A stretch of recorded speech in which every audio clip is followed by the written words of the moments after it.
একটি ফোনের কল যাবে ২টি মোবাইলে। ধরুন আপনার প্রিয়জনকে কেউ ফোন করেছে, সে ব্যস্ততার কারণে কলটি ধরতে পারল না।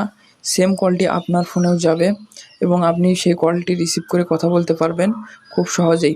তো কীভাবে করবেন এই সেটিংসটি আজকের ভিডিওতে সম্পূর্ণ প্রসেস দেখাবো। তার আগে আপনারা যারা আমার চ্যানেলটি সাবস্ক্রাইব করেননি অবশ্যই সাবস্ক্রাইব করে দেবেন এবং ভিডিওটিতে অবশ্যই একটি লাইক, কমেন্ট এবং শেয়ার করতে ভুলবেন না। তো চলুন এর জন্য আমরা চলে যাব ফোনের ডায়াল প্যাডে গিয়ে এখন আপনি যার ফোনে এই সেটিংসটি করতে চাচ্ছেন তার ফোনটি নেবেন অথবা আপনার প্রিয়জনের ফোনটি নেবেন, নিয়ে এখানে ডায়াল করবেন *004#। এখানে আপনার নাম্বারটি দিয়ে দেবেন, মানে যে নাম্বারে আপনি কল নিতে চাচ্ছেন। এখানে আমি নাম্বার দিয়ে দিলাম।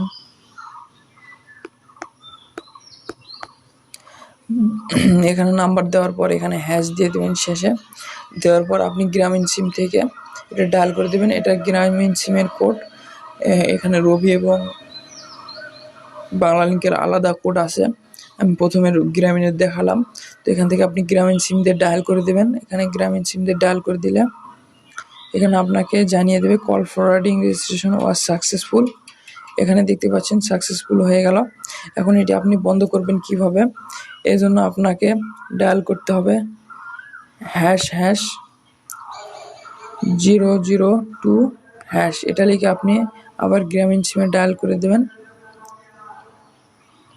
ডায়াল করে দিলে এখানে দেখতে পাচ্ছেন call forwarding erase was successful, মানে আপনার ফরওয়ার্ডিংটি বন্ধ হয়ে গেছে।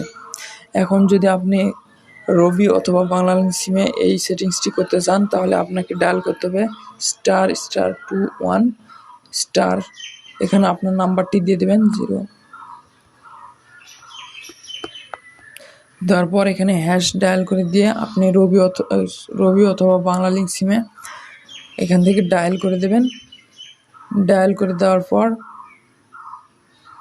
এখানে এরকম লেখা আসবে call forwarding registration was successful. এটা যদি আপনি বন্ধ করতে চান এখানে আবার #21# লিখে আপনি আবার ডায়াল করে দেবেন। ডায়াল করে দিলে এখানে আপনাকে আবার দেখাবে যে call forwarding erase was successful. তো এইভাবে আপনি আপনার প্রিয়জনের কল আপনার ফোনেও নিয়ে আসতে পারেন।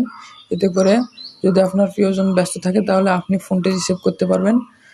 তো ভিডিওটি ভালো লাগলে অবশ্যই লাইক, কমেন্ট এবং বন্ধুদের সাথে শেয়ার করতে ভুলবেন না।